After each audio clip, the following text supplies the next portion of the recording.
मेरे प्रिय छात्रों, पिछली कक्षा में हम लोगों ने धातु परिचय किया था। आज उसी से अगला क्रम है पुरुष विचार। यहाँ पे देखेंगे पुरुष विचार, पुरुष क्या होते हैं। संस्कृत में हम जिन्हें पुरुष कहते हैं उसे अंग्रेजी में पर्सन कहते हैं। प्रथम पुरुष को ही इंग्लिश में थर्ड पर्सन कहते हैं। उसके लिए ही, सी, इट, दे, नेम्स इन शब्दों का प्रयोग होता है। मध्यम पुरुष को ही इंग्लिश में सेकंड पर्सन कहते हैं। उसके लिए यू का प्रयोग होता है। उत्तम पुरुष को ही अंग्रेजी भाषा में फर्स्ट पर्सन कहते हैं। उसके लिए आई और वी शब्दों का प्रयोग होता है। अब यहाँ पे हम लोग देखेंगे पुरुष के प्रकार व उसके वचन। यहाँ पे आप ये मान लीजिए इन 6 शब्द को, जो मध्यम पुरुष के ये 6 शब्द हैं, त्वम, युवाम, यूयम, अहम, आवाम, वयम। सुविधा की दृष्टि में अर्थ बता दूं, इसका अर्थ है तुम दोनों, इसका अर्थ है तुम, युवाम का अर्थ है तुम दोनों, यूयम का अर्थ है तुम सब, अहम का अर्थ है मैं, आवाम का अर्थ है हम दोनों, वयम का अर्थ है हम सब। इसके अलावा सभी संज्ञा सर्वनाम शब्द प्रथम पुरुष में ही आते हैं। यहां जैसा लिखा है बालकः, महिला, फलम, यानी तीनों लिंगों में एक वचन होगा तो प्रथम पुरुष माना जाएगा। बालकौ, महिले, फले इत्यादि शब्द होगा तो द्विवचन माना जाएगा। इसी प्रकार बालिका, महिला, फलानी इत्यादि शब्द होंगे तो बहुवचन माने जाएंगे। ये सभी प्रथम पुरुष के अंतर्गत आते हैं। और इसके अलावा सिर्फ 6 शब्द ऐसे हैं। त्वम का अर्थ है तुम, युवाम का अर्थ है तुम दोनों, यूयम का अर्थ है हम सब। इसी प्रकार आप यहां देख रहे हैं अहम का अर्थ होगा मैं, आवाम का अर्थ होगा हम दोनों, वयम का अर्थ है हम सब। इनकी क्रियाएं आगे देखते हैं कैसे होती हैं। यहां पे देखेंगे प्रथम पुरुष के कर्ता के साथ प्रथम पुरुष की ही क्रिया का प्रयोग होता है। तो इनकी क्रिया में क्या विशेष है उसके बारे में देखते हैं। देखिए, जब भी प्रथम पुरुष का कर्ता है, यानी स्त्री पुल्लिंग या नपुंसक लिंग में से कोई भी लिंग हो, यदि उसका एक वचन है तो आपको लास्ट टाइम मैंने समझाया था ती लगेगा। यदि वो द्विवचन है जैसे लिखती, लिखतः और लिखंत, इस प्रकार से प्रयोग होता है। यदि आपको बताया था हमारा कर्ता मध्यम पुरुष है त्वम, तो उसकी क्रिया में सी लगेगा। जैसे त्वम लिखसी, त्वम के साथ द्विवचन होगा युवाम, युवाम लिखतः, यूयम लिखत। इसी प्रकार से यदि कर्ता उत्तम पुरुष का है, यानी कर्ता उत्तम पुरुष का अहम, तो वहां आमी लगेगा। जैसे लिख में लिखामी, आवाम होगा तो लिखावह, और वयम होगा तो लिखामा। यानी ये आप ये मान लीजिए इन 6 जो मध्यम पुरुष और उत्तम पुरुष मिला के हैं, हमें इनका ध्यान देना है। बाकी इसके अलावा जो भी शब्द हैं, जो भी सर्वनाम है, सब के सब प्रथम पुरुष में प्रयोग होते हैं। यहां देखिए, कोई बात जब किसी को कही जाती है तब उसके 3 पहलू होते हैं। विषय, अन्य पुरुष, प्रथम पुरुष होता है, उसी को प्रथम पुरुष कहते हैं। श्रोता क्या होता है? मध्यम पुरुष होता है। और वक्ता, बोलने वाला, उत्तम पुरुष होता है। इस तरह संस्कृत में पुरुष के 3 भेद पाए जाते हैं। प्रथम पुरुष थर्ड पर्सन, जब वक्ता ऐसे विषय की बात कर रहा है जो संवाद का मुख्य केंद्र है, उसे प्रथम पुरुष या अन्य पुरुष कहते हैं। बात करने वाले तथा सुनने वाले से अलग वस्तु या व्यक्ति प्रथम पुरुष कहलाता है।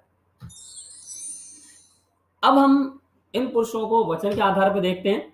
जैसे आपको पता था तीता अंति, पिछली कक्षाओं में प्रयोग बताया हुआ है।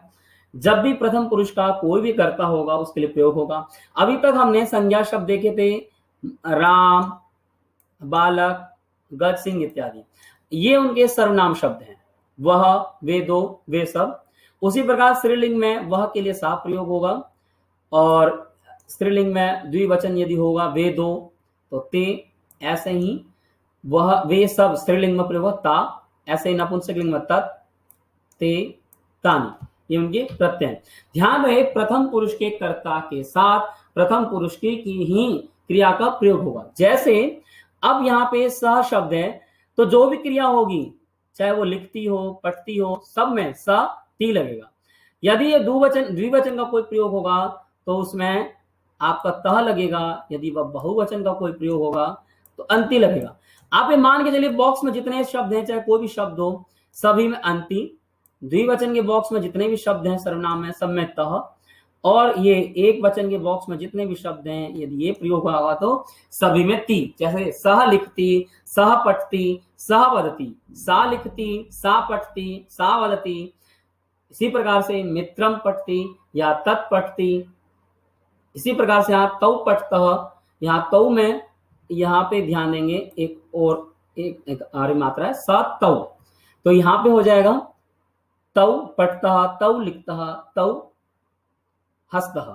इसी प्रकार ते लिखतः, ते वदतः इत्यादि।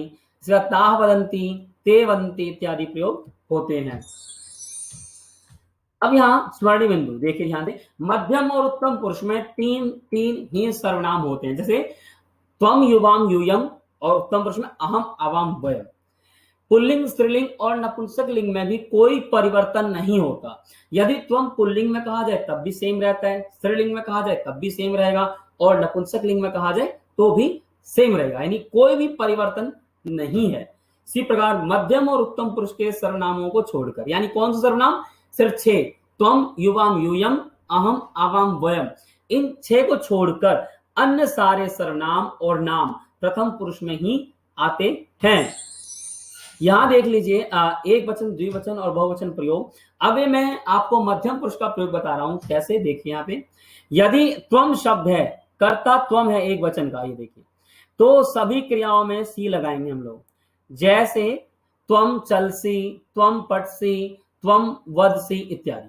इसी प्रकार यदि शब्द युवाम है, तुम दोनों है, तो वहां प्रयोग करेंगे युवाम पठतः, युवाम चलतः, तो उनका सिंपल अर्थ हो जाए तुम दोनों पढ़ते हो, तुम दोनों चलते हो।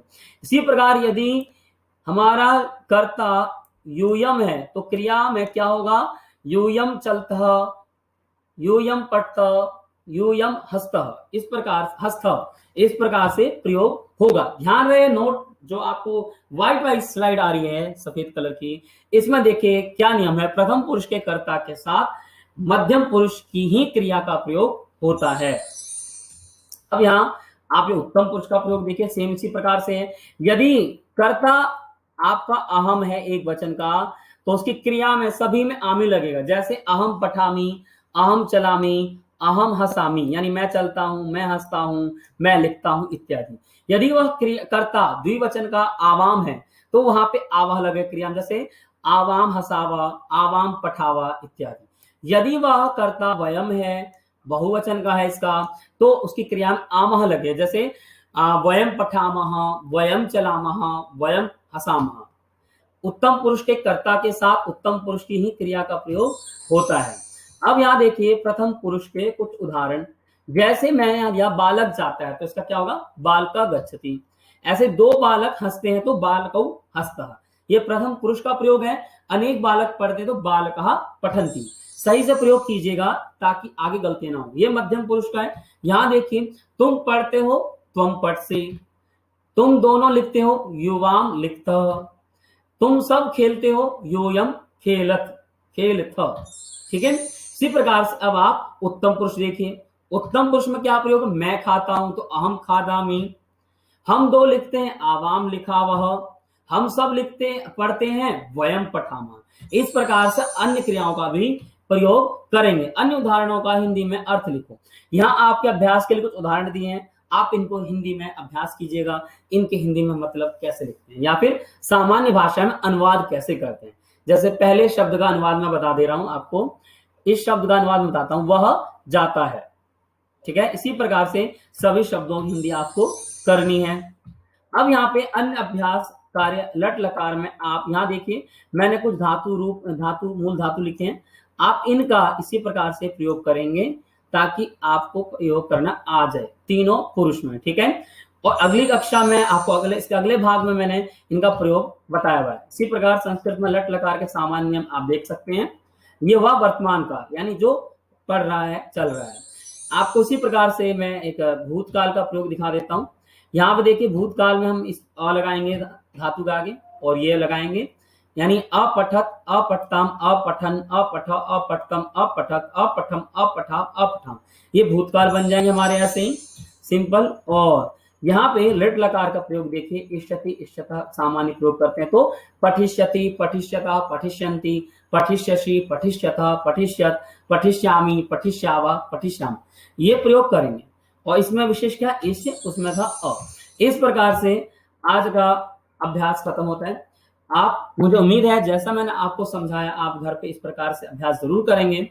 इसी साथ आज की कक्षा समाप्त होती है। आप सभी का धन्यवाद। इसका द्वितीय भाग अवश्य देखिएगा।